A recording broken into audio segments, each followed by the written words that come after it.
community-based organization. It was women who allowed me the opportunity to work in and for my community, and it is in large part women who hold me up to do the work I do today.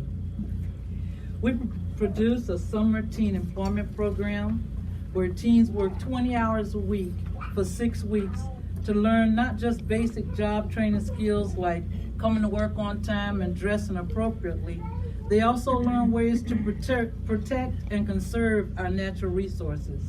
Each week, these teens focus on a different area of the environment like water, food, renewable energy, and advocacy for environmental issues. We partner with conservation projects with our local utility company for almost 20 years. We sponsor youth summits for teens and college students and other youth groups.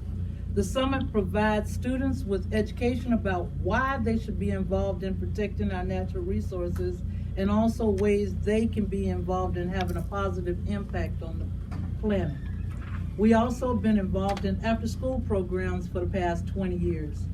Presently, we provide a science program for 6 community sites. This is an effort to make science fun and unintimidating for elementary age students, as well as preparing them academically for the sciences.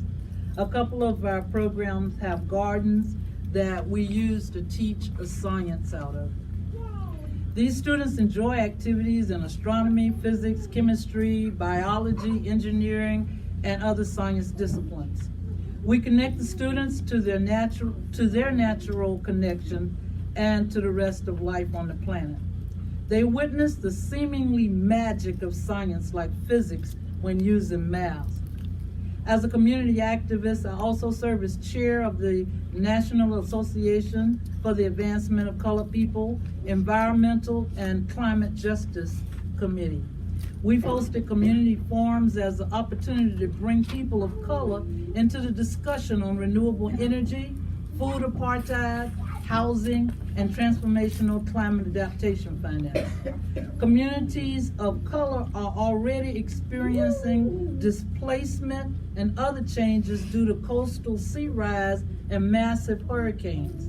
In my county, during a hurricane a couple of years ago, we spent 70% of our hurricane resources on people who came from coastal areas for safety. By working with the Sierra Club, we've gotten the city of Gainesville to agree to transfer to renewable energy by 2030.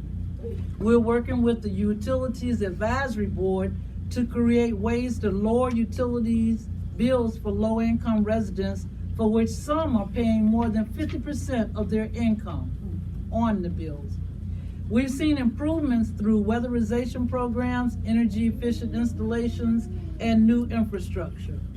We're looking at ways to get solar energy into low-income neighborhoods. We're addressing the issue of poverty by encouraging a living wage. The top employers in Gainesville and Alachua County are not paying a living wage. We're working as a coalition to get $15 an hour. We have had some successes.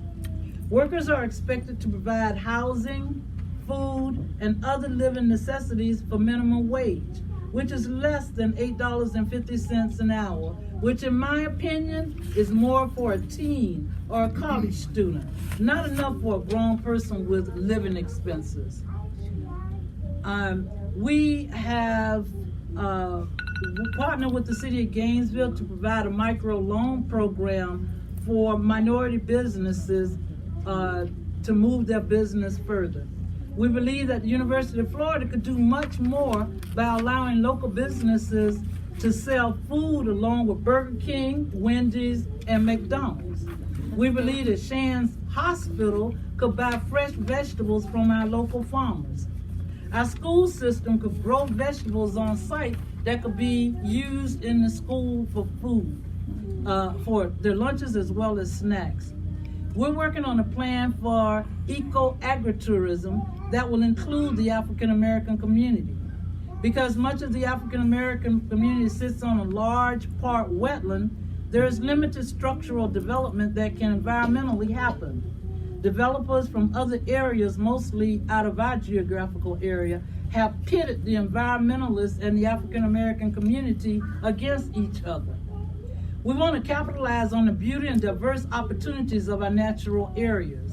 Our community has biking, walking trails, lakes for canoeing, and kayaking. We believe that University of Florida, Santa Fe, and other business communities through a land trust should give any land that they own in our community to us. As I said in the beginning, it was a woman who exposed me to the community organizing. It's women from our organization like Gainesville Commission on the Status of Women and National Organization for Women, and the women I presently work with in my village and community that have supported every step of my journey in this work. When women stand up, our planet wins. I want to thank RDLN and the United Nations Commission on the Status of Women for giving me an opportunity to fulfill a long-time dream of being here with you all today.